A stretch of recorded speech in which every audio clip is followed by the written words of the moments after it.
Pada mulanya aku hanya berpikir untuk dijadikan teman bercerita atau ngobrol seperlunya saja, namun ternyata tidak seperti itu.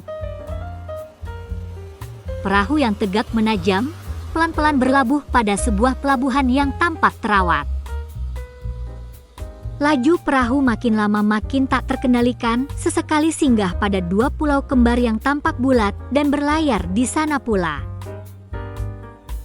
Awalnya Desi hanya diam, namun karena perahu makin kencang lajunya, dia pun hanya bisa pasrah mengikuti alurnya. Lalu bagaimana cerita selanjutnya? Inilah kisah selengkapnya. Aku berharap waktu memberi sedikit jeda agar aku dapat ceritakan bagaimana sepinya hari-hariku tanpa kamu. Sepi? Ya, kesepian itu mulai aku rasakan sekarang. Bukan karena tak ada siapa-siapa di dekatku, tapi orang-orang yang ada di sekelilingku seakan hanya mementingkan ego masing-masing. Tak ada satupun dari mereka yang mampu menggetarkan hatiku dengan kondisi hidup yang kualami. Aku merasakan ada rongga kosong yang tak terisi di lubuk hatiku yang paling dalam. Semua ini karena kamu. Kamu seseorang yang aku damba, tapi memutuskan pergi karena salahku sendiri. Mengapa kau meninggalkan aku dikala aku membutuhkan kehadiranmu? Aku sangat mencintaimu, wahai kau yang di sana. Panggil saja namaku Desi, perempuan lajang usia 26 tahun. Aku seorang pegawai bank swasta yang ada di kotaku. Berbicara hal pekerjaan, aku menyukai pekerjaanku ini, karena untuk duduk di kursi CS di sebuah bank ternama bukanlah perkara mudah. Aku telah melewati proses panjang yang sulit. Dengan modal tinggi 175 cm, kulit putih, dengan wajah mirip gadis Korea. Aku tidak begitu kesulitan ketika melewati tes demi tes saat melamar kerja. Aku bahagia dengan dunia kerjaku ini, namun tidak dengan urusan asmara. Karena kalau bicara urusan asmara adalah derita batin yang membelenggu dari rasa kemerdekaan, dan itu terjadi pada diriku. Dulu sebelum aku menikah, aku punya pacar namanya Riko. Orangnya lumayan ganteng dan berkarisma. Tapi sayang, ketampanan Riko tidak bisa aku miliki selamanya. Dia hanyalah sebuah angin lalu yang pernah singgah di hatiku dan meninggalkan jejak yang sempat hilang karena kehadiran orang baru. Aku mengenal Riko saat masih duduk di bangku kuliah, namun sayang saat aku sudah 1 tahun bekerja di bank, Riko belum juga mendapatkan pekerjaan yang menjanjikan. Hari-hari Mas Riko dihabiskannya di pasar, membantu orang tuanya berjualan sayur sembari menunggu panggilan kerja. Mas Riko sudah memasukkan beberapa lamaran kerja ke beberapa tempat kerja yang cocok dengan ijazah hukum yang ia miliki. Saat memasuki tahun kedua, ibuku mengenalkan aku pada seorang pria yang sudah lama ibu kenal. Pria itu bernama Ridwan. Saat pertama kali aku bertemu dengannya, jujur kuakui sedikit kagum, karena aku adalah tipe wanita yang mudah jatuh cinta. Entah mengapa semua itu bisa terjadi, sedikit saja aku melihat pria tampan, hatiku pasti bergejolak. Kejadiannya berawal kala siang aku duduk di teras rumah sambil memandang ke arah jalan. Lalu aku melihat sesosok pria berwajah sangat tampan, serta berpakaian rapi turun dari mobil expander hitam yang dia kendarai. Dia terlihat begitu elegan dan berwibawa, sangat jauh berbeda dengan Mas Riko kekasihku yang berpenampilan seadanya. Melihat Ridwan berjalan ke arah rumahku, kemudian ibu keluar rumah, ibu tersenyum menyambut hangat kedatangannya. Entah dari mana aku bisa mengenal sosok itu, aku tidak tahu pasti. Tapi pertemuanku dengan Ridwan di hari itu menjadi awal kisah kehidupanku yang akan aku ceritakan pada cerita kisah ini. Kekagumanku pada sosok Ridwan tidak berakhir hanya pada pandangan mata saja. Aku benar-benar mulai kagum kepadanya. Manakala dia menatap lurus mataku, seolah tatapan tajam itu masuk menerobos pintu hatiku. Akhirnya aku pun larut dalam situasi yang berbeda. Aku mulai mencari cara dan alasan untuk menghindar dari Mas Riko pacarku. "Desi, hari ini kamu berangkat kerja jam berapa?" tanya Mas Riko lewat pesan chatnya. "Aku udah berangkat, Mas. Tadi pagi-pagi dijemput temanku," jawabku lewat pesan chat juga. "Kok kamu lama balas pesan chatku? Lagi sibuk ya?" lanjut chat Mas Riko. "Betul, Mas, aku lagi sibuk banget," pungkas chatku. Lalu bersamaan Mas Riko mengirim chatnya lagi, tiba-tiba, "Desi, nanti sore pulang kerja aku jemput lagi ya, mau nggak?" tanya Ridwan di dalam mobilnya. "Ya, kalau gak ngerepotin boleh dong." Aku mulai memiliki rasa kepada Ridwan hingga aku mengabaikan siapa Mas Riko.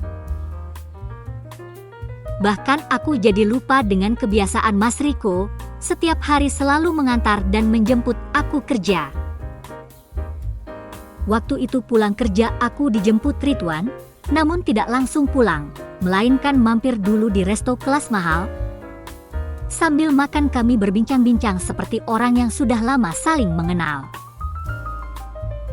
Saat sedang asyik berbincang sambil menyantap makanan, tiba-tiba HP-ku berdering. Ternyata itu panggilan video call dari Mas Riko. Karena tak ingin merusak momen kebersamaanku dengan Ridwan, aku mematikan HP aku. "Loh, kok enggak diangkat? Itu siapa? Pacar kamu ya?" tanya Ridwan penasaran. "Bukan siapa-siapa, Mas. HP aku lowbat," jawabku sembari menyimpannya ke dalam tas. Setelah selesai makan, lalu Ridwan mengajakku pergi ke pusat perbelanjaan yang terlengkap di kotaku. Dia memintaku memilih apapun yang aku mau. Ridwan tidak lupa mengajak aku mengunjungi toko tas berbahan mahal. Jujur, ini pertama kaliku masuk ke toko tas termahal. Semua barang yang terpajang benar-benar membuatku terheran. Lalu aku memilih sebuah tas Hermes berwarna coklat tua dan mengantarnya ke meja kasir. Setelah menerima struk pembayaran, aku benar-benar kaget ketika melihat nominal harga tas yang ada di tanganku. "Oh my god, harga tas ini bisa menghabiskan gajiku beberapa bulan," gumamku dalam hati. Sejenak aku mendadak terdiam, lalu baru tersadar ketika Ridwan mengajakku pulang. Setibanya di rumah, aku ambil handphone yang ada di tasku lalu kuhidupkan. Setelah aktif, ternyata sudah ada tumpukan pesan dari Mas Riko pacarku. Tak lama kemudian Mas Riko menelepon dengan nada sedikit kesal. "Kamu dari mana saja sih? Kenapa nomor kamu sejak dari tadi gak aktif?" "Tadi aku jemput ke kantor, ternyata kamu juga gak ada. Kemana aja kamu itu?" Lalu aku pun menjawab dengan sedikit bernada tinggi. "Loh Mas, kamu kok marah-marah gini? Cukup ya, aku aja yang sudah lama menunggu kepastian dari kamu, gak pernah marah-marah. Kamu baru sekali aja tidak dapat kabar dari aku, kok marah-marahnya sampai kayak gini?" "Loh, kok kamu ngomongnya jadi ke situ? Kamu bosan ya dengan statusku yang pengangguran ini? Kamu aneh deh." "Nggak biasanya kayak gini," ucap Mas Riko sedikit curiga. "Udah deh, aku capek," sahutku sembari menonaktifkan handphone aku. Sejak itu di hari-hari berikutnya aku tak lagi memberi kabar pada Mas Riko. Aku mulai merasakan kalau dia sudah tak bisa membuat aku nyaman. Semua itu karena Ridwan, orang yang sudah mampu mengalihkan perhatianku. saat Mas Riko menghubungi aku selalu mereject panggilannya. Aku pun selalu menghindar saat dia ingin bertemu. Hal ini bukan karena pertengkaran yang hari itu terjadi, tapi karena aku selalu disibukkan dengan kehadiran Ridwan yang tampan itu. Setiap hari Ridwan selalu menyuguhkan hal-hal yang menakjubkan. Dia mampu memberiku kehidupan dengan gaya yang baru. Persis gaya orang-orang kaya yang sering aku lihat di TV, hingga aku perlahan mulai melupakan Mas Riko kekasihku, kekasih yang sudah lama menemani hidupku. Aku selalu berpikir dan mencari cara untuk menjauhinya. Sekarang aku hidup glamor dan serba tercukupi. Membuat aku lupa bahwa sebelum ini ada seseorang laki-laki yang selalu mendukungku di setiap hal yang aku lakukan. Seiring berjalannya waktu, akhirnya hubunganku dengan Mas Riko berakhir. Ketika itu Ridwan dengan berani sekali melamarku di depan ibu. Aku pun tidak bisa berkata apa-apa, karena memang sebenarnya aku bahagia saat itu. Tak ada penyesalan dalam diriku ketika menerima lamaran Ridwan. Aku sudah terlena dengan sosok dirinya. Setelah beberapa minggu ke depan, sejak aku dilamar tak ada lagi jalinan komunikasi antara aku dengan Mas Riko. Suatu hari aku datang menemuinya ke pasar, di tempat dia biasa membantu orang tuanya. Namun aku datang tidak sendirian, tapi ditemani oleh Mas Ridwan dengan membawa selembar undangan. Saat aku baru datang, kulihat wajah Mas Riko tersenyum sumringah.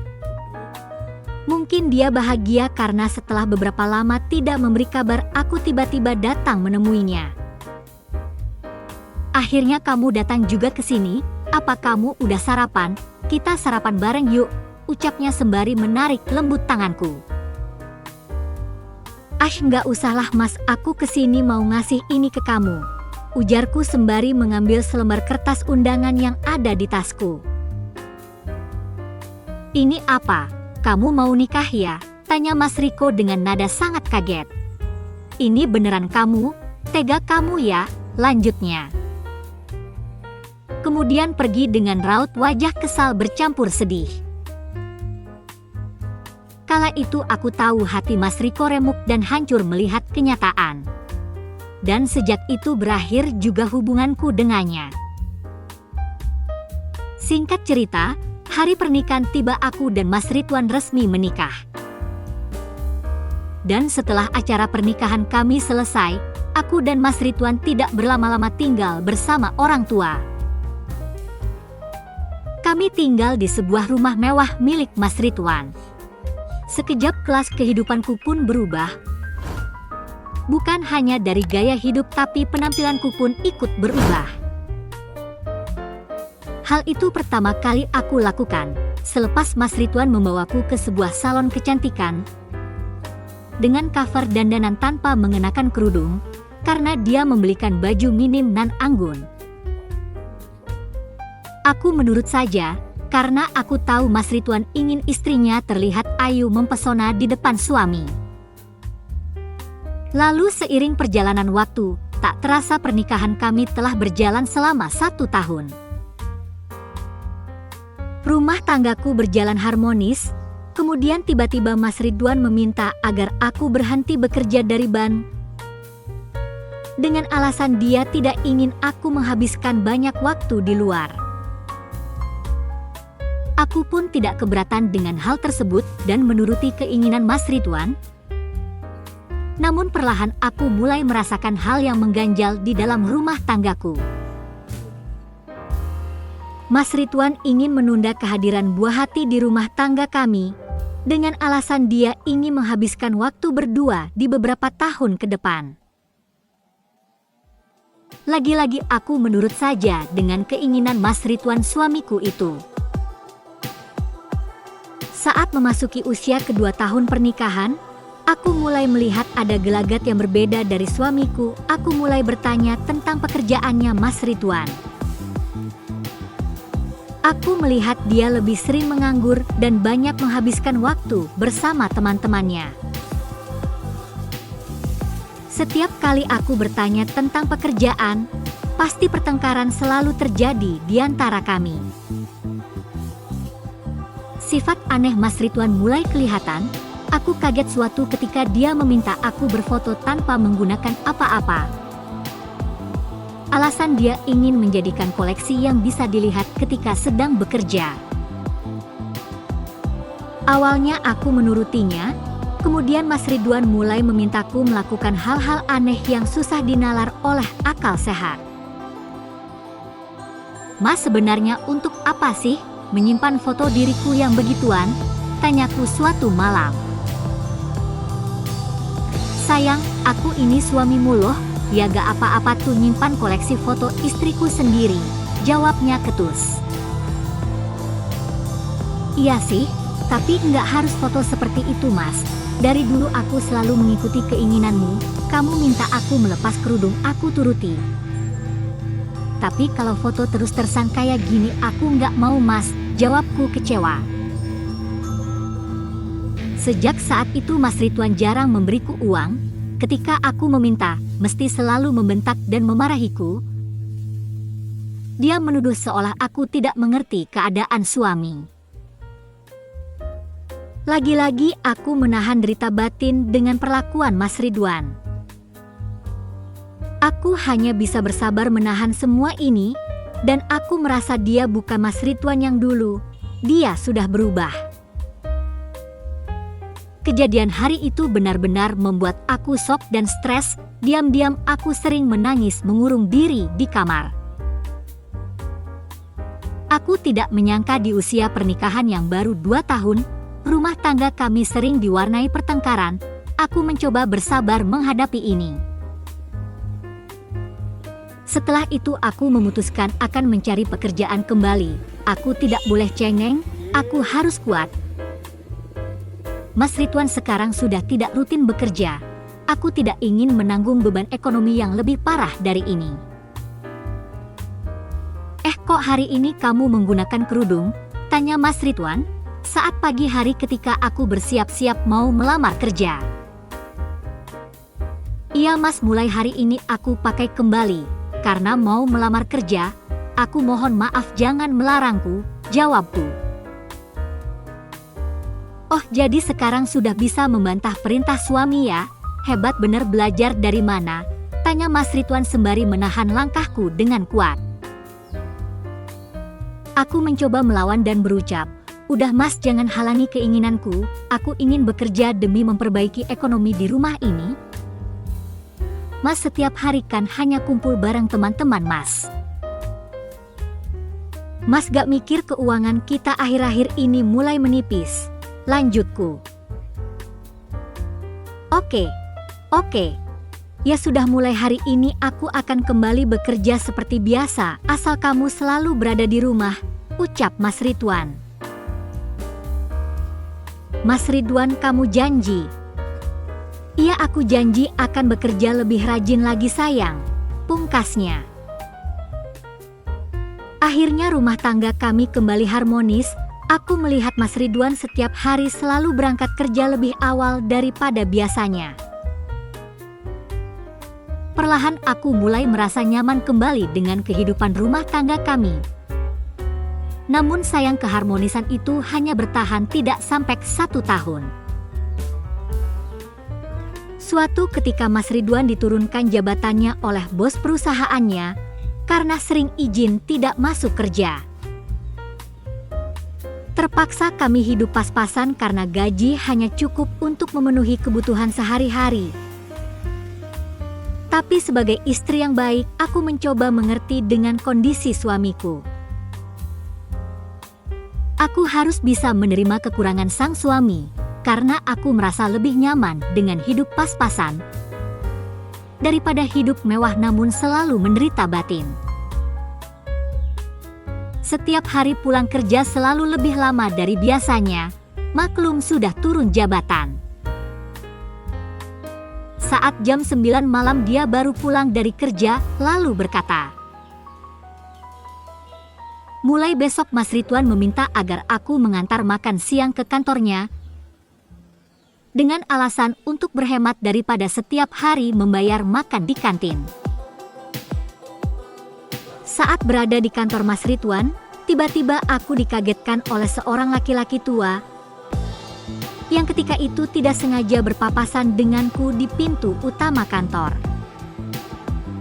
Lelaki tua itu melirikku dengan tatapan serius dan bertanya, "Maaf, ada perlu apa Mbak dan mau cari siapa?"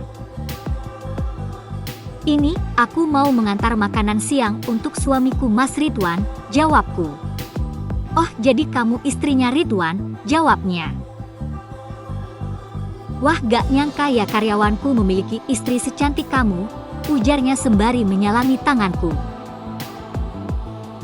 Aku hanya diam tersipu mendengar pujian darinya, lalu dia mempersilahkan aku masuk menemui Mas Ridwan. Saat berada di ruangan, Mas Ridwan bilang kalau lelaki yang menyapa aku tadi direktur utama perusahaan tempat dia bekerja. Setelah itu aku langsung pamit pulang ke rumah. Ketika malam tiba, Mas Ridwan pulang ke rumah dengan raut wajah gembira. Dia bercerita kalau dia bisa dikembalikan lagi ke jabatannya yang dulu. Aku pun sangat senang mendengarnya, namun aku kaget ketika dia bercerita kalau untuk naik ke jabatan harus ada syaratnya.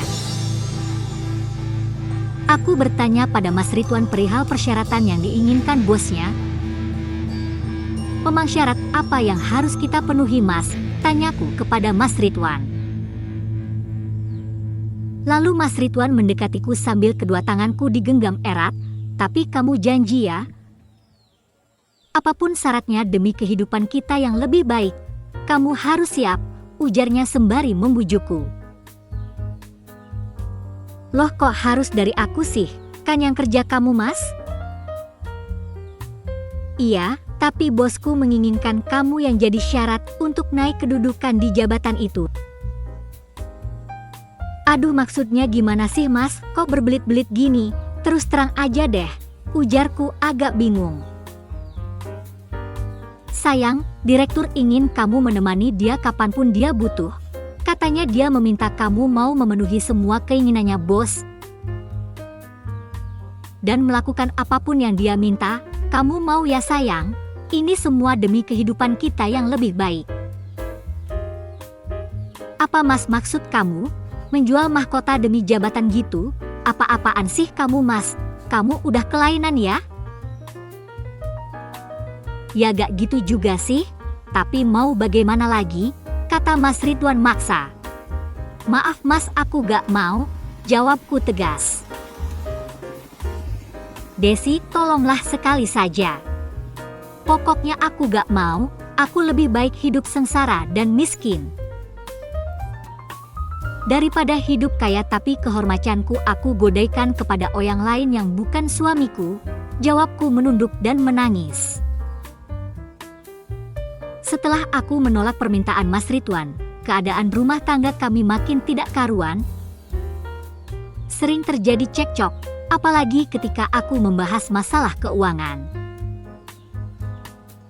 Bahkan Mas Ridwan pernah mengancam akan menceraikan dan menyerahkan mahkota ini kepada bosnya secara paksa jika terus hidup seperti ini. Akhirnya aku menjalani hari-hari penuh dengan delima dan tekanan batin. Karena aku sudah bosan dengan keadaan rumah yang kayak gini. Dan setiap hari aku menderita batin, akhirnya aku mencoba mau mengerti keinginan Mas Ridwan. Malam itu ketika Mas Ridwan pulang dari kantor, "Mas, aku mau bicara sama kamu." "Mau ngomong apa lagi? Udah aku capek pasti mau membahas uang dan uang lagi, iya kan?" sahutnya. "Bukan Mas, aku siap kok menuruti keinginan bos Mas. Tapi sekali saja ya." "Benar sayang, kamu gak lagi bercanda kan?" tanya suamiku. "Iya Mas, aku serius, karena aku gak mau hidup jadi jande. Aku takut jika nanti kamu serius mau ceraikan aku." Oke, Sekarang gini, handphone kamu mana? Ini nomor HP bos. Aku mau kamu yang hubungin dia sekarang, dan kamu langsung bicarakan.